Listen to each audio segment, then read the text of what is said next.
பெருமானும் பார்வதியும் உழவி கொண்டு இருக்கக்கூடிய நேரத்துல ஒரு மரம் வெட்டுறவர் என்ன பண்றாரு, மரத்தை எப்படி நாமெல்லாம் எப்படி வெட்டுவாங்கன்னாக்கா, மரத்தை வந்து மேல நின்னு மேல் கிளைய வெட்டுவோம். இந்த மரத்தை வெட்டுறவன் எப்படி பண்றான், மேல உட்கார்ந்து கிளைய கீழே வெட்டுறான். அடியில மரத்தை வெட்டுறான், மேல உட்கார்ந்து கொண்டு.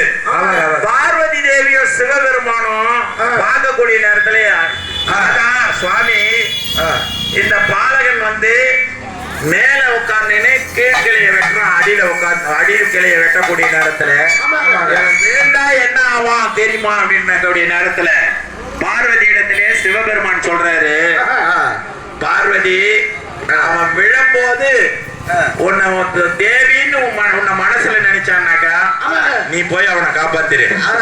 அவன் சிவபெருமானே அப்படின்னு என்ன எந்த விதத்துல கூப்பிட்டாலும் நான் அவன் கீழே விழுந்தா கையில புடிச்சுக்கிறேன், அவனுடைய உயிர் போகாம நாம இருவருமே காப்பாத்திக்குவோம் அப்படின்னு கூறக்கூடிய நேரத்துல கிளை வெட்ட கிளையாகப்பட்டது ஆடி விழக்கூடிய நேரத்துல எப்படி விழுக பிடித்து கொண்டு கீழே விழறான். மரம் வெட்டி விழக்கூடிய நேரத்துல என்னன்னு கூப்பிடுவான், நீதான் சொல்லணும், சொல்லுங்க, ஐயோன்னு கூப்பிடுறான்.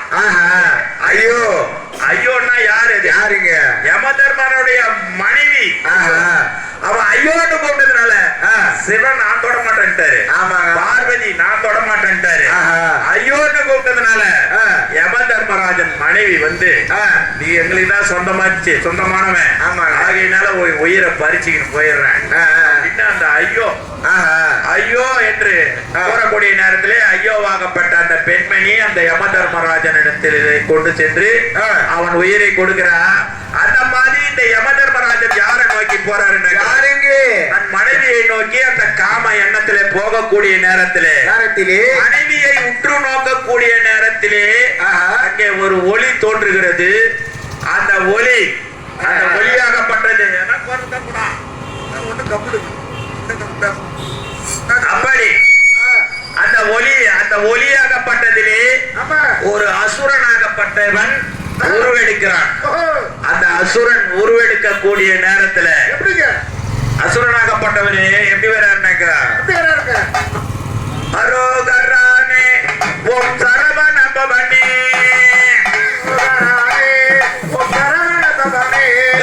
ஓம் நம சி ஓம் நம சி ஓம் நம சிவாய ஓம் நம சி ஓம் நம சிவாய ஓம் நம சி ஓம் நம சி நம சிவாய ஓம் நம சி ஓம் நம சி சிவாய. அந்த நம சிவாயத்தை கூறக்கூடிய நேரத்திலே அந்த ஒளியாகப்பட்டது ஒரு அசுரனாக அனலாய் சூரன் பேர் என்ன, அசுரன் பேரு அனல் அப்படியே பறக்குது. அவன் பிறக்கக்கூடிய நேரத்திலே அக்னியாகப்பட்டது பிறந்து பிரம்மதேவன் படைத்த பிரம்மதேவனே எட்ட ஓடிடுறாரு. அப்படி அனலாகப்பட்டது அவனிடத்திலே அந்த அளவுக்கு கொதிக்கிற நேரத்துல அவன் எந்த இடத்துல வந்தாலும் சரி அங்க ஒரு 1000 பேர் 2000 பேர் இறந்துடுறாங்க.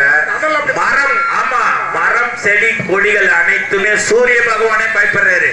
அந்த அனலை பார்த்து என்னடா பண்றதுன்னு எல்லாரும் தேவர்கள் மூவர்கள் கிண்ணறர் கிம்புருடர் அனைவரும் இவனை எப்படி நம்ம வந்து சரி பண்றதா, இவன் இவ்வளவு பேர் அழித்து கொண்டு வருகிறான் பூமியிலே பூலோகத்திலே, ஆகையினாலே இவனை நாம் அழிக்க வேண்டும் என்று ஒவ்வொருவரும் யோசனை கூறக்கூடிய நேரத்திலே